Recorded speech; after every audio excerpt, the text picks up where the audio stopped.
یہ 20ویں صدی کے آغاز کے وقت جسے ہم پورا کہتے ہیں مڈل ایسٹ، بلکہ صرف مڈل ایسٹ نہیں، پورا شمالی افریقہ سلطنت عثمانیہ کا حصہ تھا، خلافت عثمانیہ۔ لیبیا، الجزائر، مصر، پورا حجاز، یمن، پورا عراق، شام، اور یہ شام ہی کے حصے ہیں در حقیقت، اردن اور لبنان، یہ سب یہ شام عرب، عراق عرب، یہ پورا علاقہ خلافت عثمانیہ یہ اس کا حصہ تھا۔ پہلی جنگ عظیم میں انگریزوں نے عربوں کو بغاوت پر آمادہ کیا، غداری پر آمادہ کیا، انہوں نے خلافت عثمانیہ کے خلاف بغاوت کی، بیج بوئے ان کے دلوں کے اندر نفرت کے، ابھارا انہیں، تم ترکوں کے غلام کیوں ہو، تمہیں خود حاکم ہونا چاہیے، تم کھڑے ہو جاؤ، ہم مدد کریں گے، تم بغاوت کرو، تم ان ترکوں کے خلاف ہماری مدد کرو، ہم تمہیں آزاد کر دیں گے، تم اپنے پاؤں پر خود کھڑے ہو جائیں۔ یہ بہت ہی ہمارے لیے دردناک المیہ ہے اس پہلی جنگ عظیم کا۔ کرنل لارنس جیسا شخص برطانوی استعمار، اور اس کے نتیجے میں عربوں نے بغاوت کی۔ اور اس قدر دردناک بات آپ کو بتا رہا ہوں، میں پہلی مرتبہ جب سن 62 میں حج کے لیے گیا مدینہ منورہ میں، ابھی وہ ریل کے انجن کھڑے ہوئے تھے۔ یہ ترکی کے زمانے میں، سلطنت عثمانیہ کے زمانے میں بغداد سے مدینے تک ریلوے لائن تھی۔ یہ پورا ایک عالم سلطنت عثمانیہ، صرف سلطنت نہیں، خلافت عثمانیہ، پوری ٹرینیں جو ہے ترکوں کی اڑائی گئی، ہزاروں ترکوں کو شہید کیا گیا، یہاں تک کہ صحن حرم میں شہید کیے گئے سینکڑوں ترک۔ یہ جرم تھوڑے نہیں ہے، معمولی نہیں ہے۔ آج جس کی سزا مل رہی ہے، معلوم ہونا چاہیے کہ وہ جرائم کون کون سے تھے۔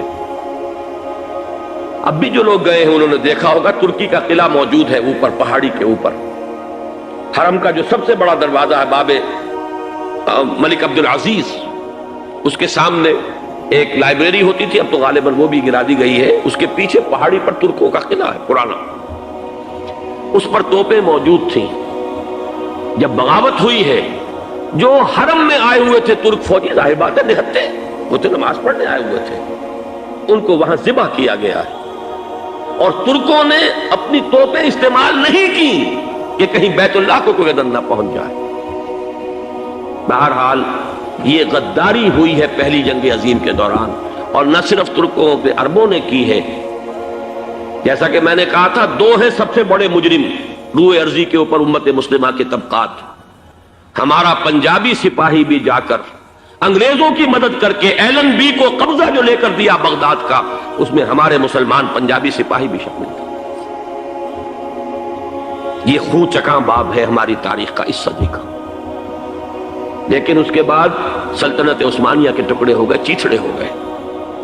ایک انگریز نے لکھا ہے یہ جملہ، ذہن میں بجھا ہوا جملہ، کہ تاریخ میں یہ بات ثبت ہو جائے گی کہ ایک انگریز نے اس سلطنت کے ٹکڑے کر دیے کہ جو عمر فاروق نے قائم کی تھی رضی اللہ تعالیٰ عنہ۔ یہ پورا عالم، یہ تمام علاقہ کس نے فتح کیا تھا؟ یہ بات ہاتھ بدل گئے تھے، پھر ترک آ گئے، خلافت عثمانیوں کے پاس چلی گئی، لیکن یہ سلطنت تو حضرت عمر رضی اللہ تعالیٰ عنہ کے زمانے سے چلی آ رہی تھی۔ اس کو ایک انگریز کرنل نے، اور اس نے بغاوت پہ آمادہ کر کے عربوں کو اور ترکوں کے پیٹھ میں چھرا گھپوا کر ان کے ذریعے سے اور ٹکڑے کر دیے۔ لیکن جب جنگ ختم ہوئی، اب انہوں نے کہا کہ اب ہمیں آزادی دیجیے، تو اب انہیں معلوم ہوا کہ غداروں کو دنیا میں کیا ملتا ہے، ٹکڑے کر دیے گئے۔ یہ حصہ عراق یہ انگریز کے پاس رہے گا، شام کا یہ علاقہ یہ فرانسیسیوں کے پاس رہے گا، مصر پر انگریزوں کا تسلط رہے گا، لیبیا اطالویوں کے پاس رہے گا، لے دے کر یہ جو علاقہ تھا حجاز، کیونکہ وہاں کچھ تھا ہی نہیں، بے وادن غیر ذی زرع، یہ عربوں کے پاس چھوڑ دیا گیا۔ اس وقت جو بادشاہ ہیں شاہ حسین اردن کے، ان کے دادا سب سے بڑے غدار وہی تھے، لہذا ان کو اس علاقے کی بادشاہت دے دی گئی۔ اس کے بعد نجد سے ایک تحریک اٹھی ہے، وہ سعودی جو خاندان ہے وہ نجد سے اٹھا ہے۔ نجد میں اس وقت کچھ بھی نہیں تھا، وہ تو صرف ریت کے تودے تھے اور کچھ بھی نہیں، لہذا ادھر کسی استعماری قوت کو دیکھنے کی ضرورت ہی نہیں تھی۔ وہ تو بعد میں تیل برآمد ہوا اور اس کی حیثیت ہو گئی، اور یہ امارات کا علاقہ جو ہے اس کی دنیا میں اب گویا کہ یوں سمجھیے کہ جو سب سے زیادہ اہم علاقے ہو سکتے ہیں روئے ارضی کے نقشے پر، ان میں سے ایک وہ ہو گیا. لیکن یہ اس وقت کی بات میں کر رہا ہوں، کوئی حیثیت نہیں تھی، لہذا اس کو چھوڑ دیا گیا.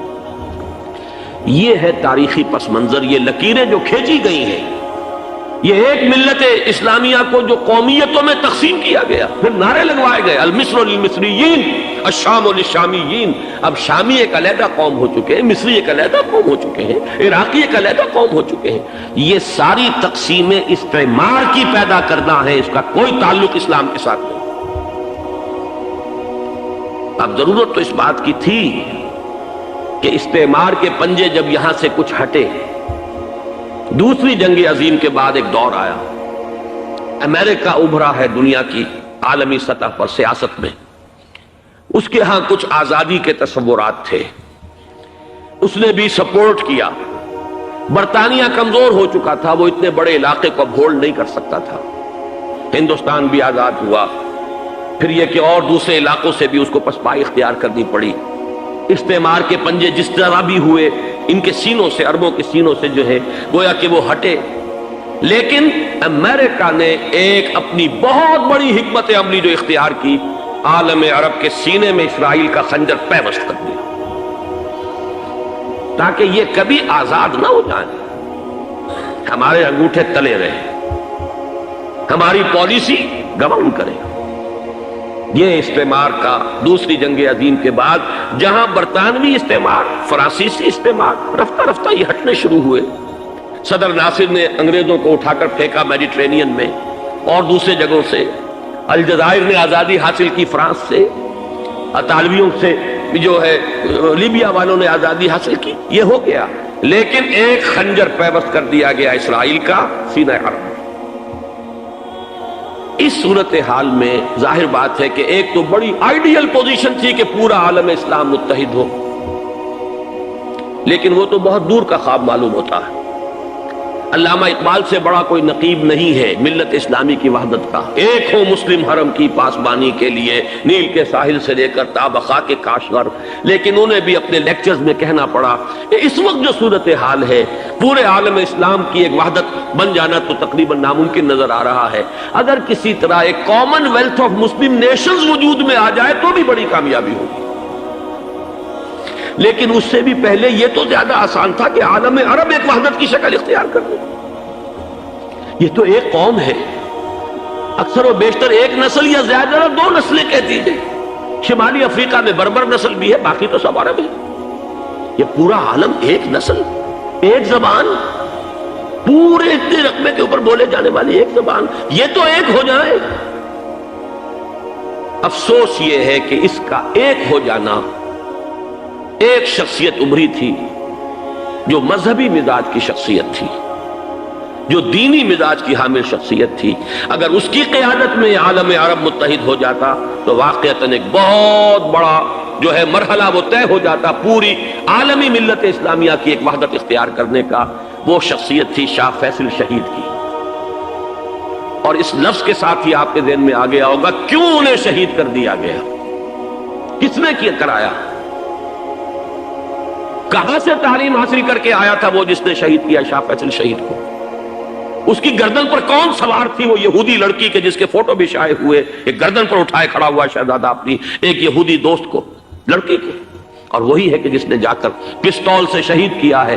جان میں اچھی طرح جان لیجئے، جیسے بارہا میں نے عرض کیا ہے کہ حضرت عمر کو شہید کرنے والا کہنے کو ابو لولو فیروز تھا، لیکن اس کے پیچھے پورا ایرانی نسل پرستی کا جو پورا پس منظر ہے، اسے تو ہر شخص جس کی ذرا بھی نگاہ جو ہے جو صرف منظر کو نہ دیکھ رہی ہو، پس منظر کو بھی دیکھنے والی ہو، وہ تو جان دے گی کہ ابو لولو فیروز ایک فرد کا نام نہیں تھا، وہ ایران کا انتقام تھا عالم عرب سے.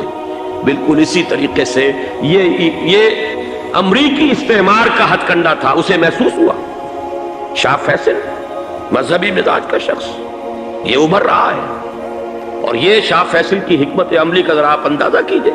لاہور میں سمٹ کانفرنس ہوئی، اس میں وہ آئے، سب سے ٹاورنگ پرسنالٹی پورے اس وقت عالم اسلام کے اندر شاہ فیصل کی تھی. اور وہ گویا کہ ایک بہت ہی جس کو کہا جائے کہ ایک بہت ایلڈرلی، ایک بزرگانہ ایک شخصیت جو ہے اور انہوں نے اپنی دولت کے دروازے، عرب میں وہ مشہور تھے کہ نہایت خسیس اور بخیل انسان، اس لیے کہ وہاں وہ خرچ کرتے تھے حساب کتاب کے ساتھ، لیکن ان کے خزانے کھلے ہوئے تھے عالم اسلام کے لیے، ادھر بھی مدد ہے، ادھر بھی مدد ہے، ادھر بھی کام ہو رہا ہے، ادھر بھی کام ہو رہا ہے۔ پھر انہوں نے تیل کا ہتھیار استعمال کر کے ایک دفعہ امریکہ کو دن میں تارے دکھا دیے تھے، لہذا ان کا ہٹایا جانا سین سے یہ امریکی استعمار کے لیے لازم تھا۔